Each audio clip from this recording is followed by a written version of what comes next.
Hello, everyone. We're back to antiderivatives and integrals after taking a brief detour to summation notation.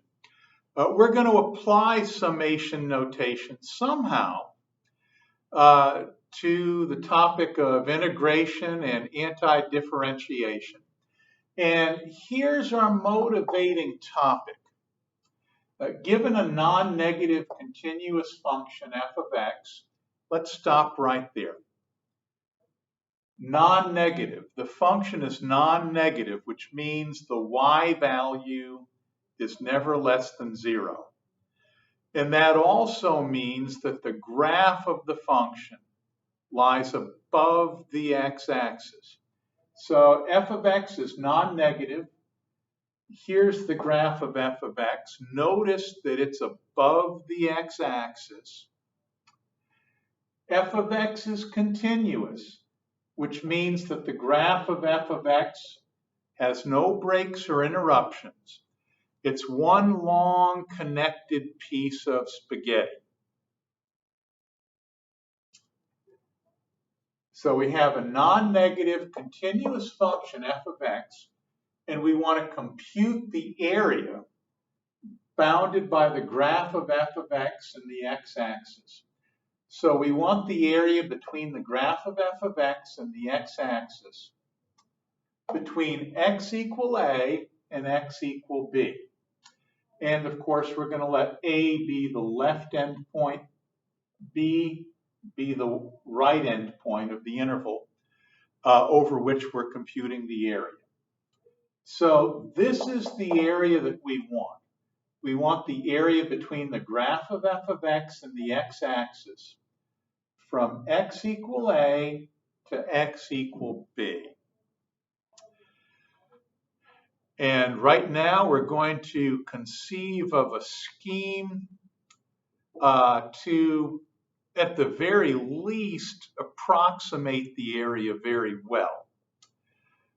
This is a tall order. One of the boundaries of the region whose area we want to compute is a curved line.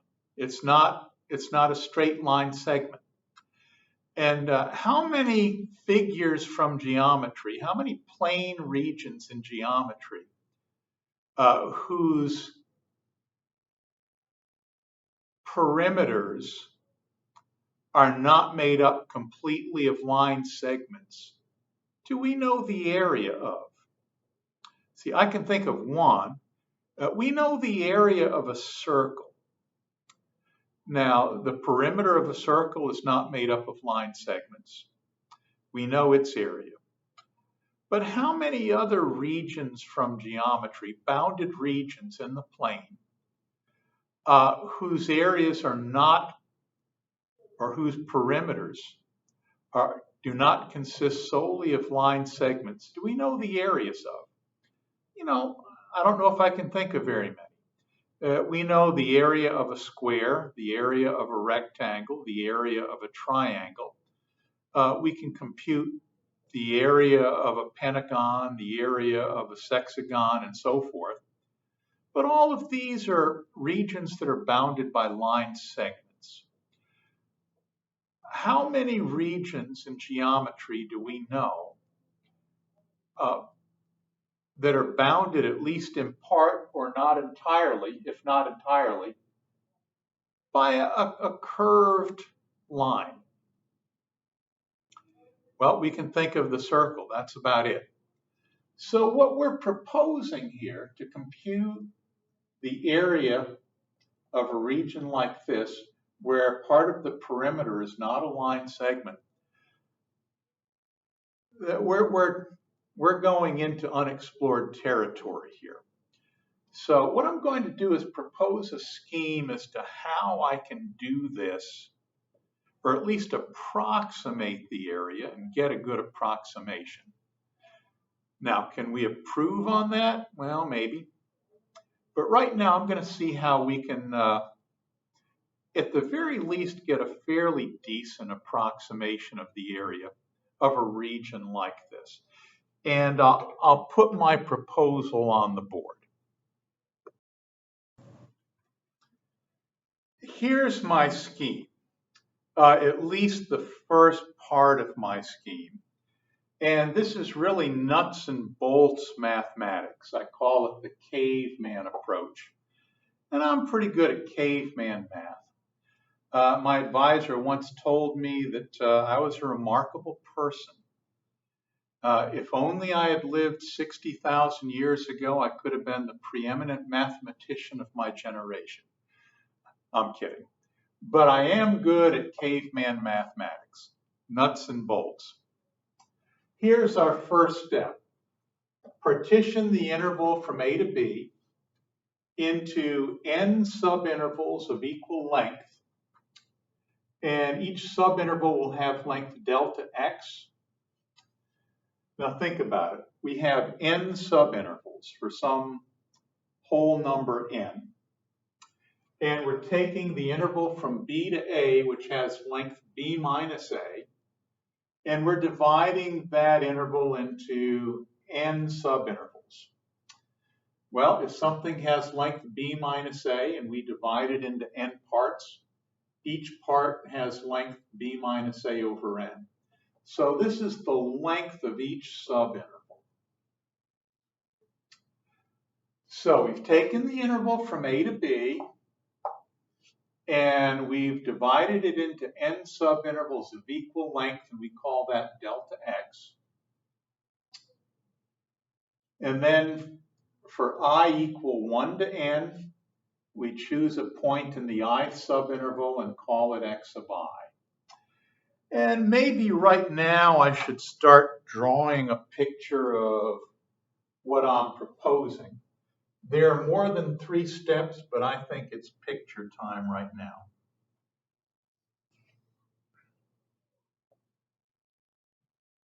Here's my continuous function, y equals f of x.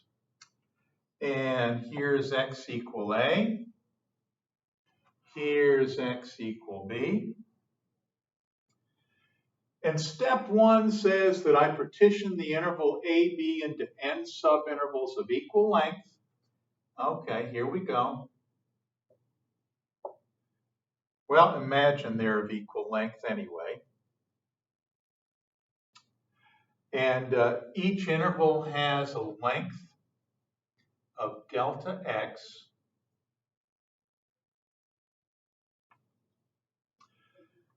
The second step says that for I equal 1 through n, choose a point in the ith subinterval and call it x of I. Okay, so for I equal 1, we pick a point, any point, in the first subinterval and call it x of 1. For I equal 2, we pick a point in the second subinterval, any subinterval, call it x of 2. For I in general, the ith subinterval, pick a point in the ith subinterval, call it x of I.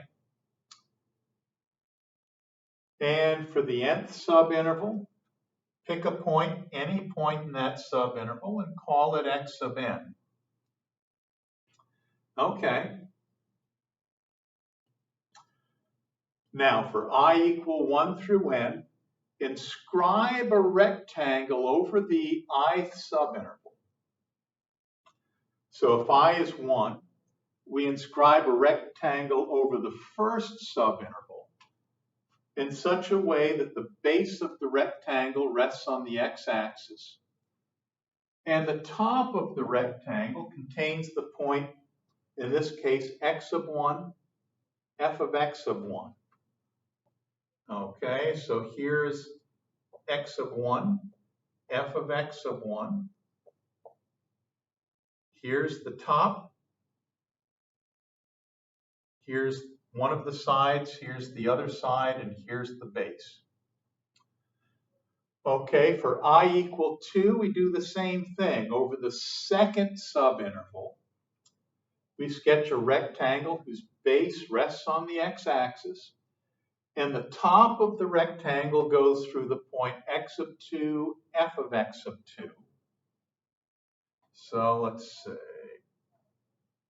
x of 2,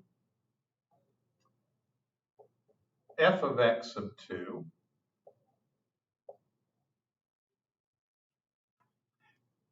and in general for the ith subinterval, inscribe a rectangle over the ith subinterval in such a way that the base of the rectangle lies on the x-axis and the top of the rectangle goes through the point x sub I, f of x sub I.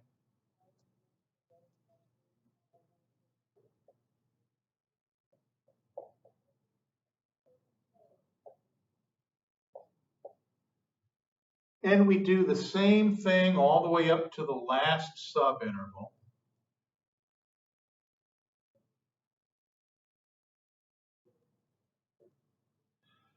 For I equal n, we inscribe a rectangle above the nth subinterval in such a way that the base rests on the x-axis and in such a way that the top of the rectangle contains the point x sub n, f of x sub n.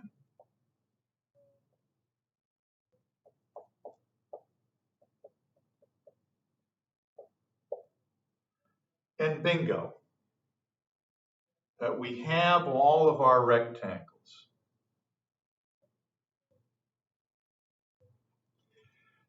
And they're rectangles. We know how to compute the area of a rectangle.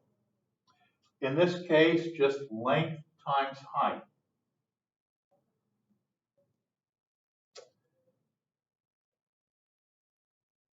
So we're going to approximate the area bounded by the graph of f of x and the x-axis by adding up the areas of these rectangles. And that's reasonable because these rectangles, when we stack them side by side, form a region that is very close in size to the bounded region and very close in shape to the bounded region as well. So the areas of these rectangles, if we add them up, should give us a good approximation of the area of this bounded region between the graph of f of x and the x-axis from x equal a to x equal b. So our fourth step is going to be to approximate the area of the bounded region by adding the areas of the rectangles. Okay, we reveal a little bit more of our scheme. And we make the observation that we made just a minute ago. The rectangles, when stacked side by side, form a region that has approximately the same shape and the same area as the bounded region.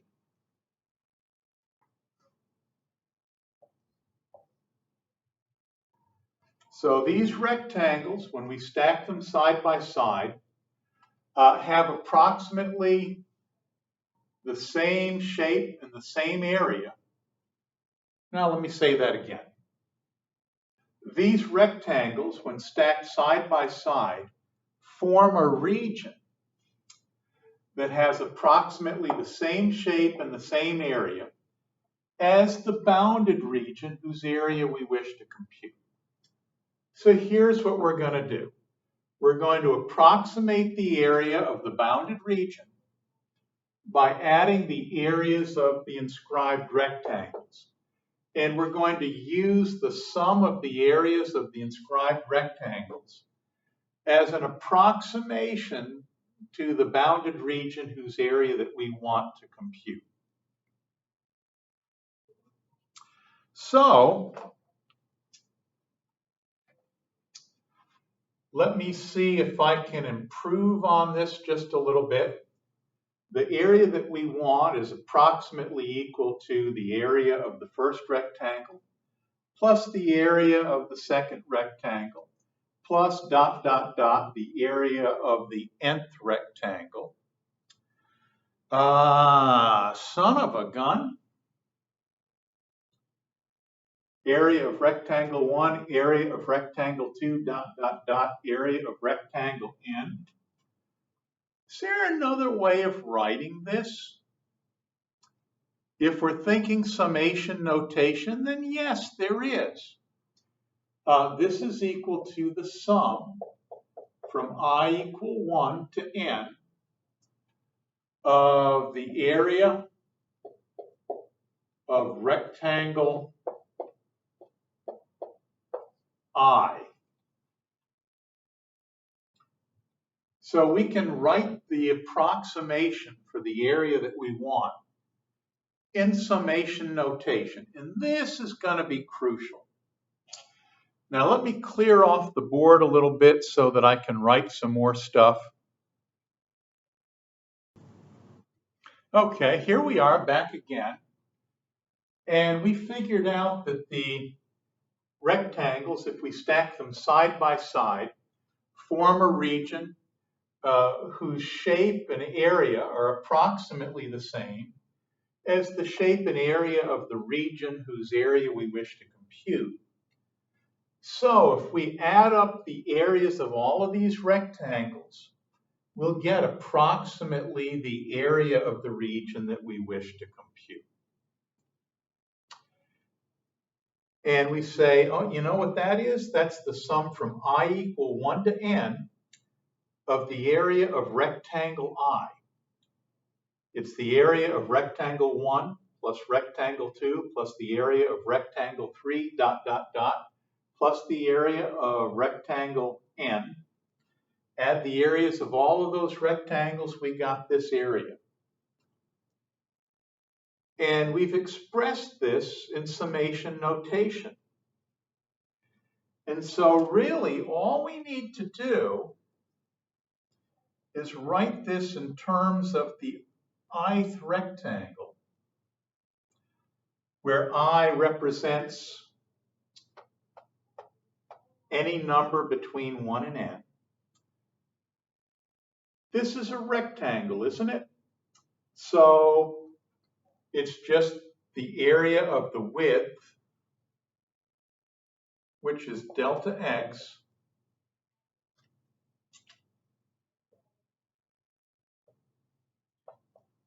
and notice the width is the same for all rectangles.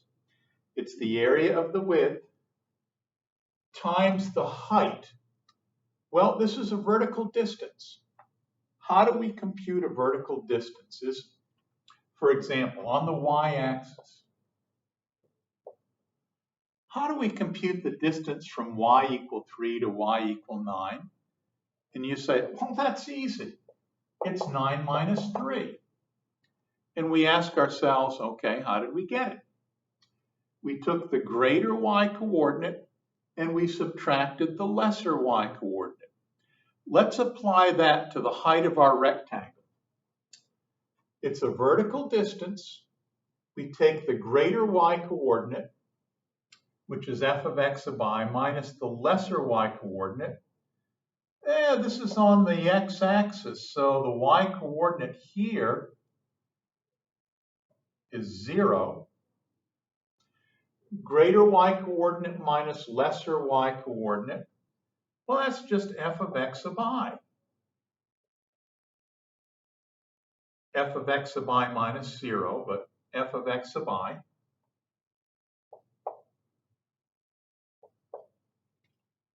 So we have the height and the width, and that gives us the area. Now, does this really represent the sum of all of the areas of the rectangles? Well, when I equals 1, we have f of x sub 1, the height of the first rectangle, times delta x, the width. When I equals 2, we have f of x sub 2, which is the height of the second rectangle, times the width delta x, and so forth.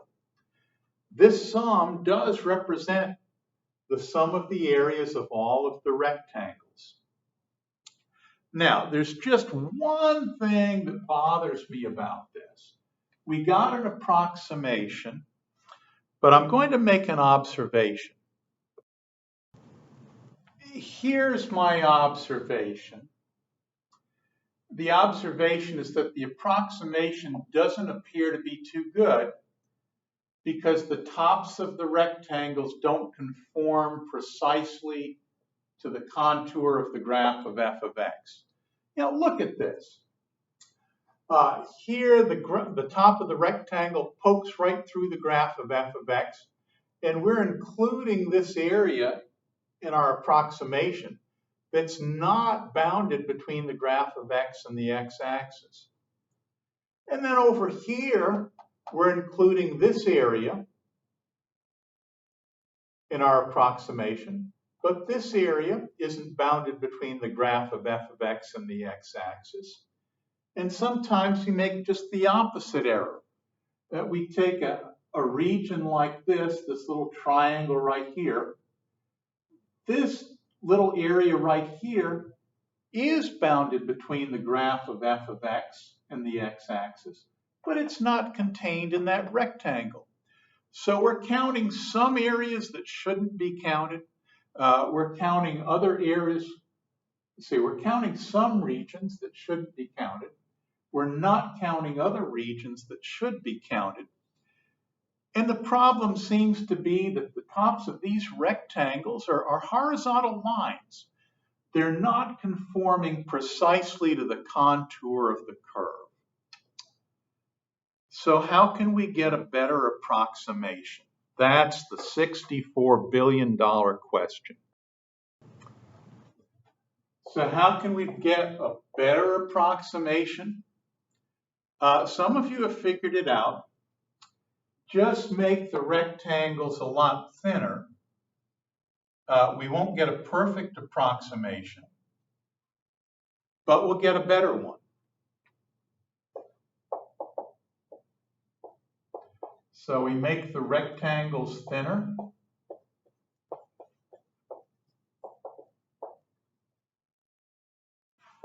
And that amounts to making delta x smaller.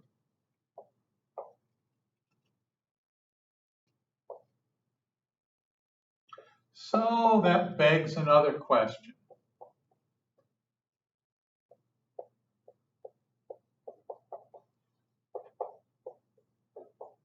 How can we get the best approximation?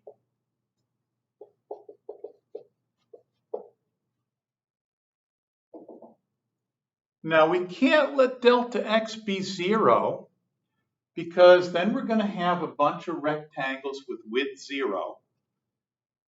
And the area of each rectangle is going to be 0. Width times height, 0 times height is 0. We can't let each rectangle have width 0. But we want to make these rectangles as thin as possible without the rectangles becoming, without the rectangles having a width of 0. And that's essentially the same thing as saying we want to make delta x as small as possible without letting delta x equal 0. We want delta x to be as close to 0 as possible without actually becoming equal to 0. So we'll let delta x approach 0. And here's the good news.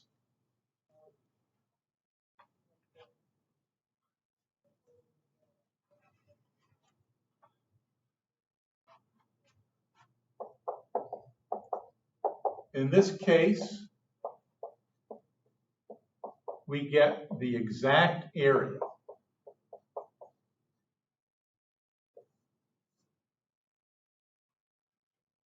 That is, the area is equal to the limit as delta x goes to 0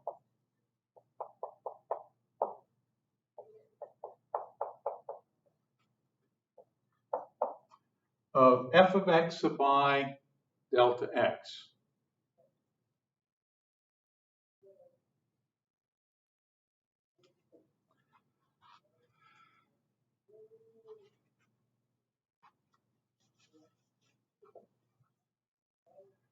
Now you remember how hard it was to compute a derivative by letting delta x go to 0? It's a lot harder to compute this area directly by letting delta x go to 0.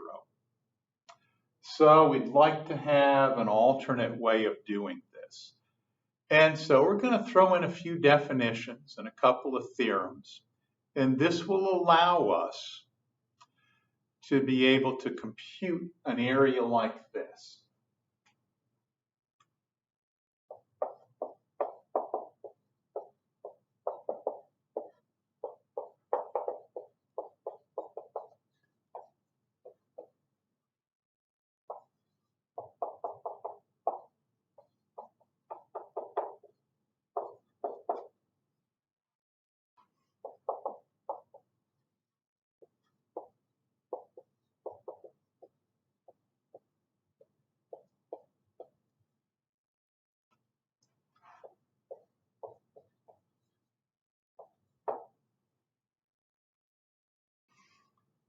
The first thing we do is we give this thing a name, and we call it a Riemann sum of order n, where n is the number of subintervals or rectangles that we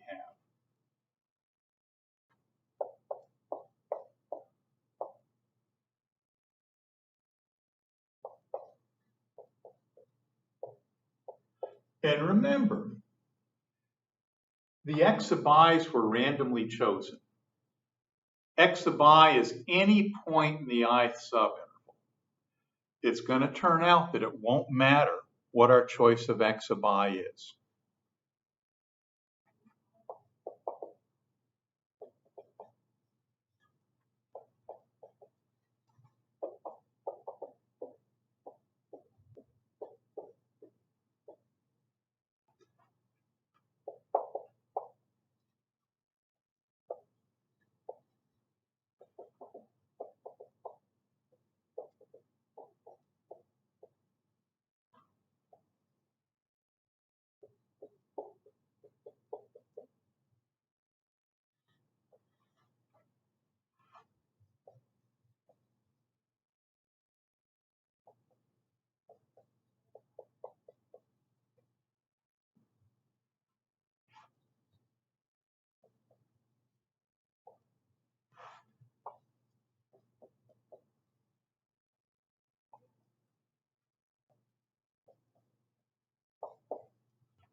Okay, we compute the limit of this Riemann sum.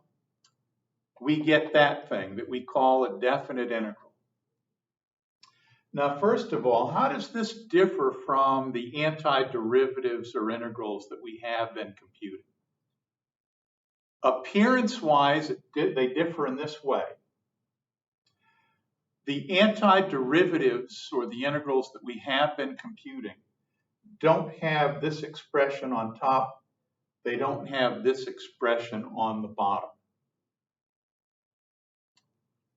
So appearance-wise, that's how we distinguish between an antiderivative, which we call just a plain integral, or a definite integral like this. The definite integral has these expressions above and below the integral sign. Now, let me write a few more tidbits before I let you go. Okay, area equals the limit of this Riemann sum, and we get the definite integral. This x equal a is called the lower limit of integration. This thing, x equal b, is called the upper limit of integration. And there's something else that's fairly important, not just for this discussion, but for all definite integrals. These things, lower and upper limits of integration, are the endpoints of the interval that we partitioned into subintervals. That's an important point to remember.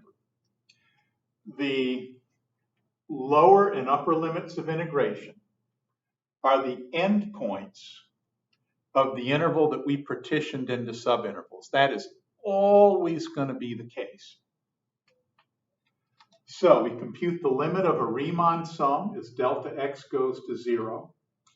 The integral sign magically turns into an integral, the summation sign magically turns into an integral sign. The x of I magically turns into x, and the delta x turns into dx. You know what? I still haven't answered one question. We say that when we compute the limit of a Riemann sum, we get this definite integral. But I still haven't said how it is that we compute this definite integral. That's going to be the first topic in our next video. How do we compute this definite integral and get the bounded area of that region? That's our first order of business.